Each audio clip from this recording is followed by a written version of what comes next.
Okay, so I recently started playing No Man's Sky, and my god, there is a lot to do in this game. Sentinels to kill, creatures to discover, languages to learn, and money to make. At the time that I started recording for this video, I was around about 12 hours into the game. I haven't really done much of anything. I'm just taking my time exploring at my own pace. I already had 25 million units to my name and figured, hey, I wonder how much a beginner could realistically make in a day of playing. And this is where the video begins. Let's say you pick up No Man's Sky for the first time. You don't really know what you're doing. You're kind of just sailing around the cosmos, taking in the sights, and just surviving. Now, let's say you're like me, and you want to get a bit of cash behind you so you can splash out if you see a fancy multi-tool or a starship. Where do we begin? Here, or even way over here. Making money as a new player is pretty easy, and I'm sure there are many avenues for experienced players to pursue their money goals, but for beginners like me, it's as simple as dropping onto a planet, any planet, and taking a look around. First things first, this is my multi-tool. It's pretty snazzy, it gets the job done, yada yada yada. This is an S-Class Analysis Visor upgrade. I was lucky enough to find one on a planet. However, merchants at space stations may also be selling one of these upgrades, so keep your eyes peeled. And as we see here, the rewards for scanning creatures, plants, rocks are huge. Plus 8,398%. Holy fuck! As a beginner, you want to get your hand on one of these upgrades. The money will just come pouring in. Now, to make sure this whole experience is completely random, I warp myself to an undiscovered star system, and we begin. Welcome to Rice Attack XVI? It's a bubble planet, yes. I had no idea that these sorts of planets even existed in No Man's Sky. So to see this, I was just super excited. I spent a lot of time just looking around. Incredible. I scanned my first mineral and I get rewarded with 13,853 units. Just like that. Nearly 14 grand. Now, multiply this by all the plants, minerals, and animals on all of the different planets in your current star system and beyond, and the amount of money to be made is just insane. This also gives people who want to undertake a more scientific role-playing approach to the game, it gives them a viable method of making big money. Unfortunately, this bubble bath of a planet, it didn't quite have a whole lot to scan on it. I ended up leaving, only having made 155,000 units. Still, that was about 5 minutes work, and I got to see a really cool planet at the same time. The next planet wasn't actually a planet, it was a moon. But I got extremely lucky and found a trading post to land at, meaning if I was blessed enough to find a valuable resource, I would be able to harvest it, return to the trade post, sell up, and repeat. Spoiler alert, I didn't find a valuable resource. That's okay though, there were some sick radiation storms happening, and hey man, a view is sometimes worth $1 million.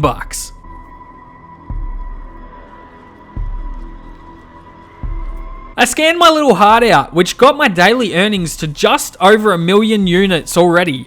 Again, this scanner upgrade, it is worth it in the beginning. I also found a nice little cave system which housed a rare gemstone called albumin pearls. These pearls are extremely common and extremely easy to harvest. I would recommend farming them up whenever you can. Back at the trading post, I was able to sell off 33 of these pearls for an additional 334,000 units, and this bumped us up over 1.5 million units for the day. Pretty good. At this point, I'd only been playing for around about half an hour. 1.5 million units, 30 minutes. Again, for a beginner, this is pretty good. This is nice. The next planet we found ourselves on was unfortunately pretty barren as well. Not a whole lot going on, very bare. However, I did stumble across a cluster of metal fingers. If you find these out and about, cut them down. I just cut them down. I got a whole heap of uranium, but more importantly, gold. Gold sells quite well. Always handy to scoop it up for a few extra dollars. I didn't end up selling any of the gold I had collected yet, but it was there just in case. I left this planet without really gaining any more money. Hopefully we can find a more resourceful planet or two soon.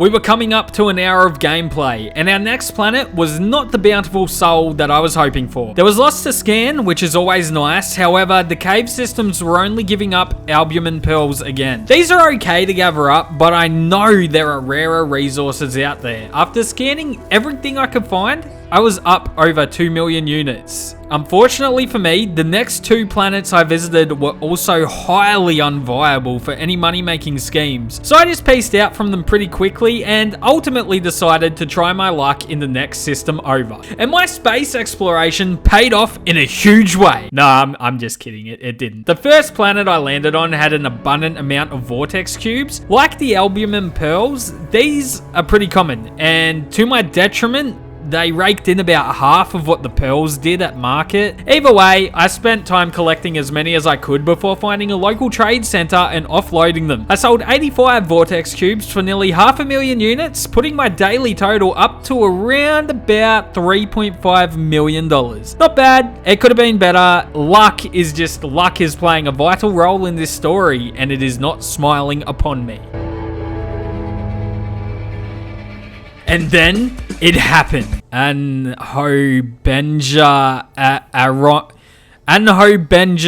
Arayon. What a beautiful name for a planet. A world full of extremely angry sentinels. Anhobenja Arayon.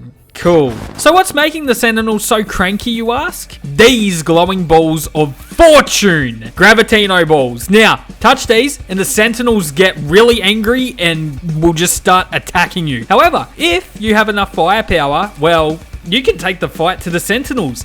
And if you have enough fortitude, you can run and hide from the Sentinels, carefully picking them off one by one, and then eventually getting the big Sentinel boss stuck. Listen, I didn't tell him to morph into the cave wall. He did that all by himself. So, we take out the big man and the Sentinel forces fold, leaving you all the time in the world to grab as many Gravitino balls as your little heart can keep. Why do we want these balls, you ask? Well, let's just put it this way. I have collected 130 of them, and I can now exchange them for 5.2 million units. Just like that, all the scanning, all the resource hunting, and all the Sentinel bloodshed has resulted in me having nearly made 10 million units for the day. Obviously, I head back to the planet to collect some more. But there's a problem. The Sentinels are cranky again. They're back. Vengeance is in their hearts. They will avenge their fallen brethren. I really couldn't be bothered to fight them down again, so I tried my hand at smash and grab. I would run to a cluster of Gravitino balls, I would grab the cluster of Gravitino balls, and then I would run to the next cluster, rinse, repeat until my inventory was full. The Sentinels, in their infinite wisdom, they could not understand this simple technique I was employing to steal their precious balls from right under their noses. I have said balls way too much in the last minute. By the time my inventory was full and I'd run back to my ship, the idiot robots had no idea where I'd gotten to and effectively let me get away. And then I was just free to travel back to the space station, unload my haul, and bada bing, bada boom. I was raking in the credits. I didn't do this for very long, however. I did a third and final trip, clearing out as much inventory space as possible before doing my little smash and grab technique. This time, I would offload 250 Gravitino balls for nearly 10 million units. This put me at $23.5 million made in about 2.5 hours. Not too shabby. I decided to visit one more planet in the hopes that I would uncover a better, bigger way of making money. I got super lucky and found a trade terminal on the surface, so I landed there. And god damn, holy shit.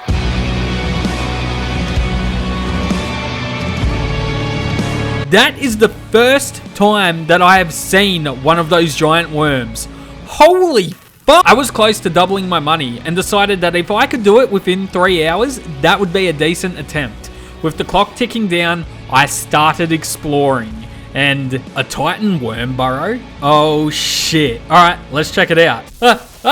Holy, what the? I fought my way through biological horrors and weird tendril worm things, being rewarded with flesh rope. Yum, I guess.